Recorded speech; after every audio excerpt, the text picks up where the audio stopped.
And Andrew, for everyone watching, can you give us a little bit of background on yourself?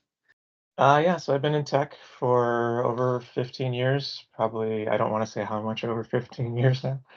You're like Anne. Um, Anne said the same thing about her experiences. and I got my start at three-letter acronym government agencies doing black hat testing. So I can actually walk the walk if I have to.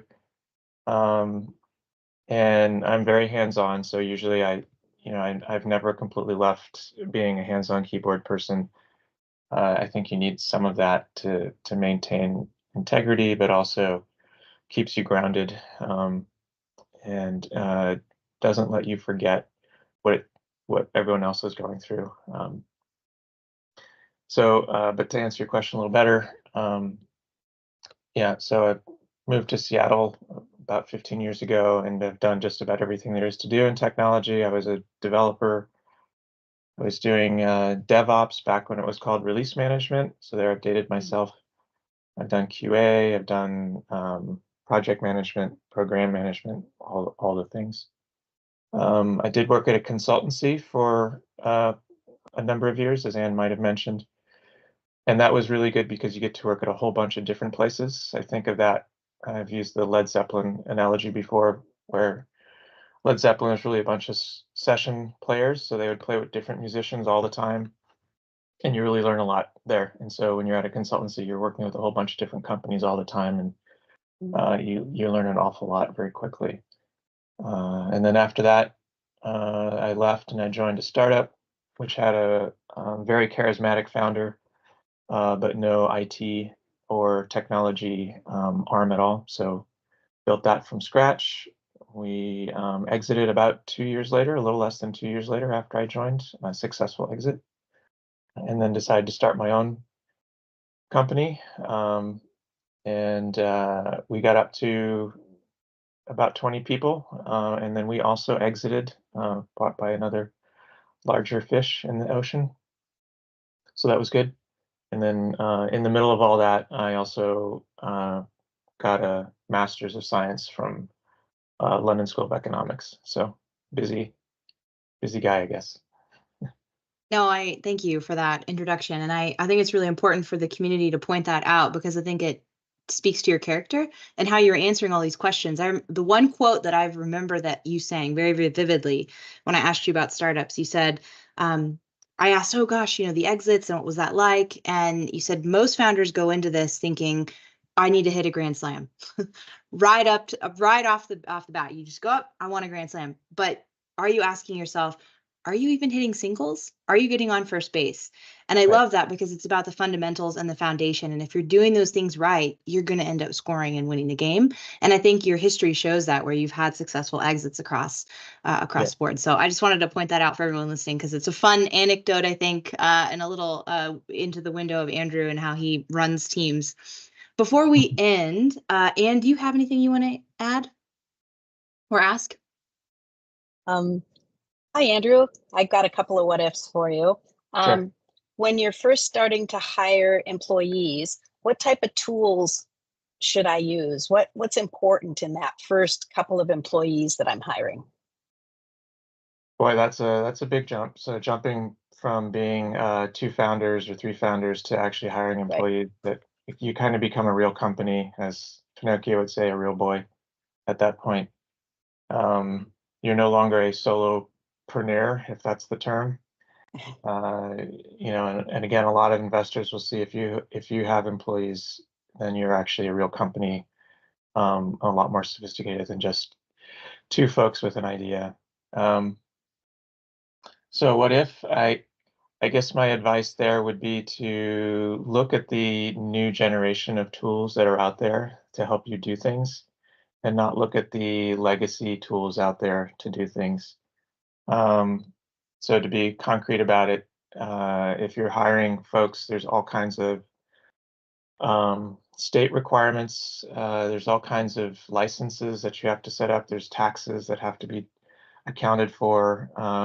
all the payroll gets complicated.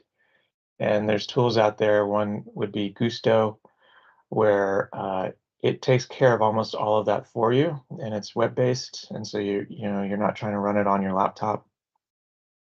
And the advantage there is, at least in my experience, we could hire people from almost any state, and I won't lie and say it was frictionless, but it was much less difficult than if I were going to do it all on my own. Um, I know of a company that has just installed a legacy payroll system, and they had to hire someone just to try and figure out how to account for payroll, and particularly because this company was in several states and had people hired from different states. And so at the startup I was working at, payroll was maybe an hour or two every couple of weeks to calculate and run, make sure it's all correct, versus hiring someone to run payroll. So I would definitely look at the new generation of tools, and that goes for all the things, like 401k, for example, as well. There's your legacy market dominators, but there's also new online providers that are really easy to work with, easy to set up, and usually much less expensive. Great. Good answers. Thanks. That'll help. I have another question. I would love to know, since you are a founder and you actually have had several successful exits, I'm just interested to know, as a leader, what does it take to make that happen? Is it luck? I don't think that that's true. So what can you kind of talk through, like what maybe just bullet it, like, right, what kind of strengths do you need to have as a leader, or how would you invest in yourself as a founder so that you can build a successful startup? Boy, that's a big question. Because I think it's the one everyone wants to know, right? How do we be mentioned successful? How do we do this? you mentioned leadership there. Um, I'd say stick to the basics, and I know it's not a sexy answer, but you need to have a very good pitch deck. I know I'm answering the mechanicals, not the leadership question, but you need to have a very good pitch deck. The numbers in your pitch deck have to be true and accurate. You ideally have set up your startup to be investigated by external people from the beginning. That means having all of your documents in the right places and organized in the right way. One of the startups that did exit successfully, I think we went through over 24 due diligence sessions. And if we hadn't had everything organized and in the right place, those due diligence sessions would have probably collapsed the company, right? Because you start spending all your time getting them the right documents and getting the right numbers and all of that stuff, versus keeping your focus on the customers and working with the customers.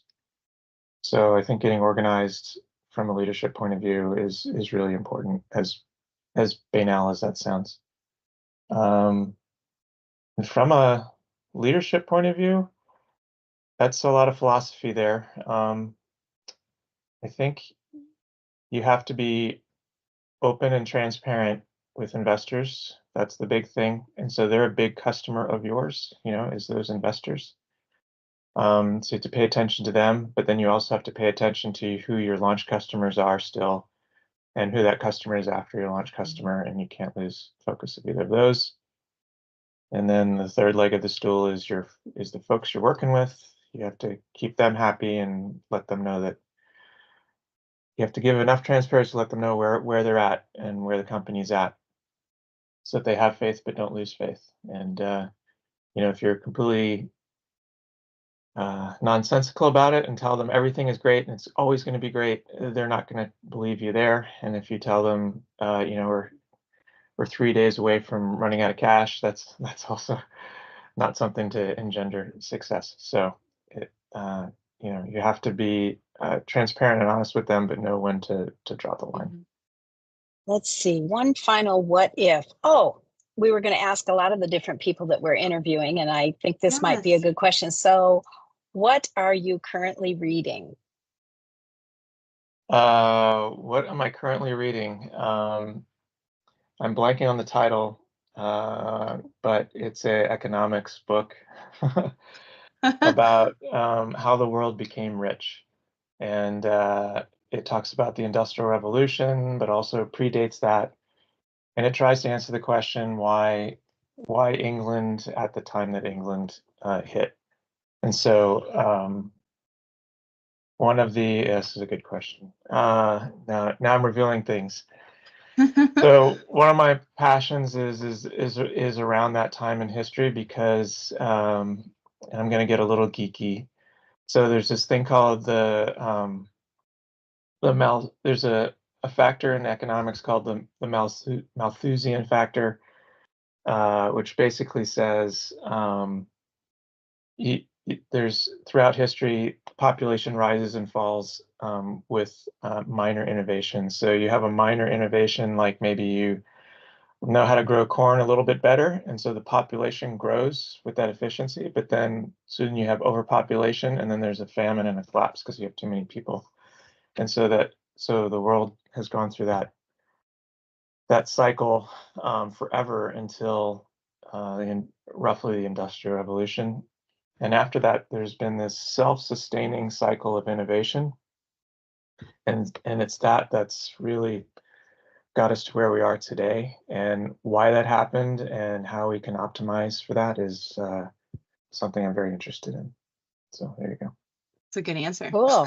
That's a good answer. Thanks.